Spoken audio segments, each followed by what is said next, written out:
হরে কৃষ্ণ, জয় মা মনসা, বিশ্ব হরি, পদ্মাবতীর জয় হোক। সারাদিন ভিডিও করতে পারিনি, আজকে অনেক কাজ ছিল। আজকে তোমাদের সাথে একটা কথা শেয়ার করব। আমি যখন ভাড়া বাড়িতে ছিলাম তো তখন আমি কুকুর পুষতাম, এখনও কুকুর পুষি। কুকুরটা আমার ভালো লাগে, বুঝতে পেরেছ? আমি কুকুর পুষতাম, তা আমার কুকুরের হঠাৎ করে শরীর খারাপ হয়েছে। পারবো আর কি হয়েছে কুকুরে, যেটাকে বলা হয় রক্ত পায়খানা। এরপরে আমার স্বামী তখন আমার সঙ্গে থাকতো না, আমাকে ছেড়ে দিয়ে চলে গেছিল। আমি আয়ার কাজ করতাম 2 ছেলেকে রেখে। এবারে কি হয়েছে, রাত্রিবেলা করে ওই ডাক্তার আমার বাড়িতে এসছে কুকুর দেখতে। ডাক্তার এসছে কুকুর দেখতে। তো ডাক্তার, এবার আমি যে বাড়িটা থাকতাম না, ওটা একদম রেল লাইনের ধারে ছিল। বাড়িতে কেউ থাকতো না, 2টো রুম ছিল। ওনার বাড়িটা ভাড়া হতো না, সবাই বলতো ভুতুরে বাড়ি, ভাড়া হতো না। তো যাই হোক, আমার তো ঘরের প্রয়োজন, আমাকে তো কেউ ঘর ভাড়াও দিত না, মানে আমার কপালে তো পোড়া ছিল।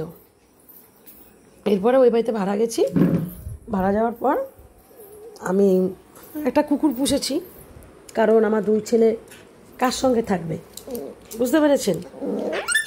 এই মারবো, 2 ছেলে কার সঙ্গে থাকবে?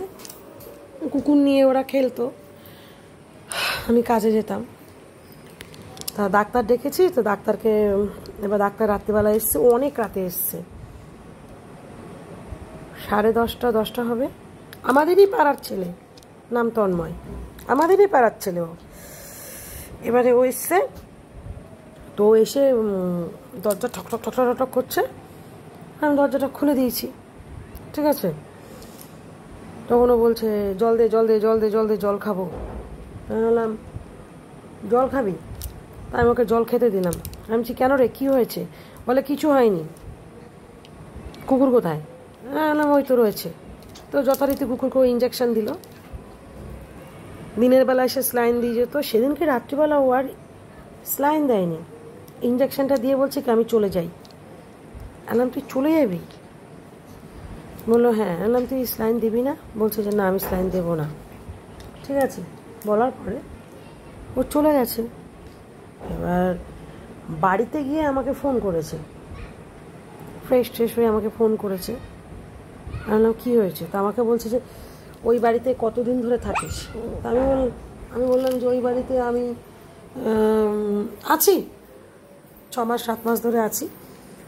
তো বললো বাড়িটা ছেড়ে দে। আমি বলছি কেন, কী হয়েছে? বাড়ি ছাড়বো কেন? বাড়ি ছাড়বো কেন?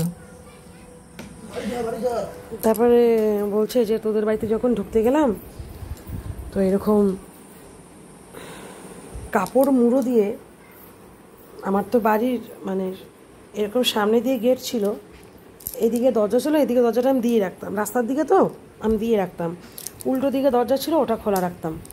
তো বলছে বাড়িটা ছেড়ে দে, এরকম তোদের বাড়িতে আমি আর রাত্রিবেলা করে কুকুরের ওই ট্রিটমেন্ট করতে যাব না, আমি যা করার ভাই দিনের বেলা করে আসবো। ও আবার একটু ভূতের ভয় পেত। আলাদা তো হয়েছে এটা কী বলবি? তো তো বলছে কি তোর যে ঘরের দরজাটা বন্ধ ছিল, যে গেট দিয়ে ঢুকেছিলাম, সেই গেটের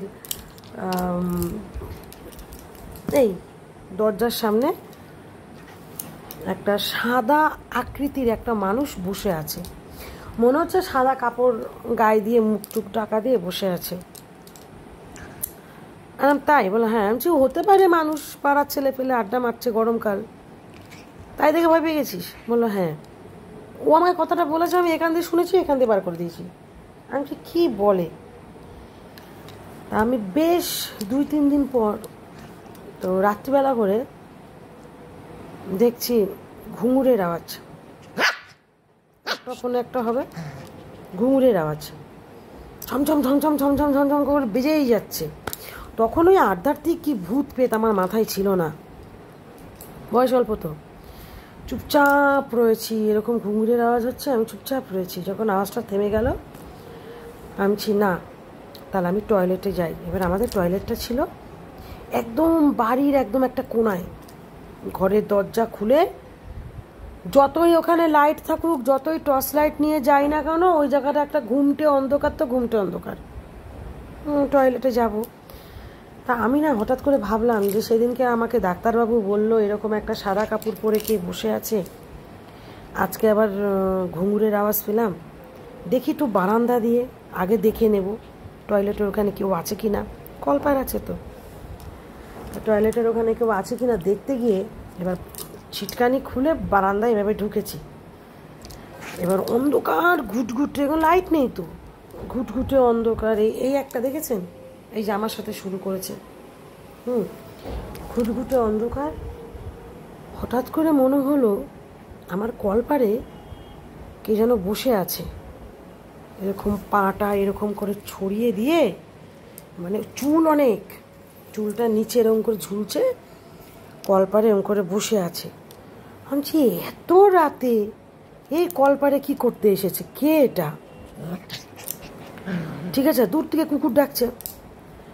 আমি বিশ্বাস করবেন না, আপনাদের কাছে বলতে আমার দ্বিধা নেই, আমি চুপচাপ দাঁড়িয়ে দেখেছি। আমি টয়লেট করব কি, এদিকে টয়লেটও চেপেছে। আমি অন দ্য স্পটে ভয়ে ওইখানেই বারান্দায় টয়লেট করে দিয়েছি, ভয়ে। যেটা কি অনেক বড় চুল। তারপরে আমি চুপি চুপি দেখছি কি, হয়তো সে বুঝতে পেরে গেছে আমি টয়লেট করে দিয়েছি।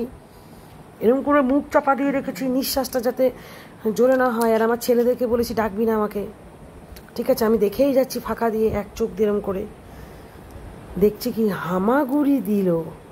অন্ধকারে বোঝা যাচ্ছে না, কারণ ভূত সাধারণত ভূমিতে পা দেয় না, ভূমির থেকে এরকম এতটা উঁচুতে আর কি পা দেয়। দেখছি কি নারকেল গাছ আছে না, ওই নারকেল গাছে এইরকম ভাবে একটা হাত দিচ্ছে। আরে বাপরে বাপ, এই রে এই রে এই রে এই রে, এটা বহুত দুষ্টু।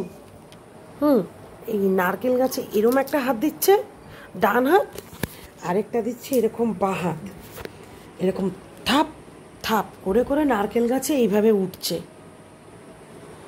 আমি ওটা দেখে ওইখান থেকে চলে এসে, আর আমি দরজা খুলিনি, কিন্তু ওই নারকেল গাছের গোড়ায় কুকুর বড় তো ঘেউ ঘেউ ঘেউ ঘেউ করে গেছে যতক্ষণ পেরেছে। পরের দিনকে আমি বাড়িওয়ালাকে বললাম, সে তো বিশ্বাস করলো না, আশেপাশের লোক বললো যে হ্যাঁ আছে। তাও আমি বাড়ি ছাড়িনি, কারণ আমি তো অসহায়। ওইখান থেকে ঘর বাড়ি করে আমি এখানে এসেছি। তো জয় শ্রীকৃষ্ণ রাধা মাধব, এই একটা আমার জীবনের ঘটনা। আর কুকুর বিড়াল নেগেটিভ জিনিস প্রচুর দেখতে পায়। ওই কুকুর দেখেছিল নারকেল গাছে বেয়ে উঠছে, তাহলে নারকেল গাছের দিকে যদি কুকুর কখনো দাঁড়িয়ে চিল্লায়, মনে করবেন কিছু আছে, সাবধান।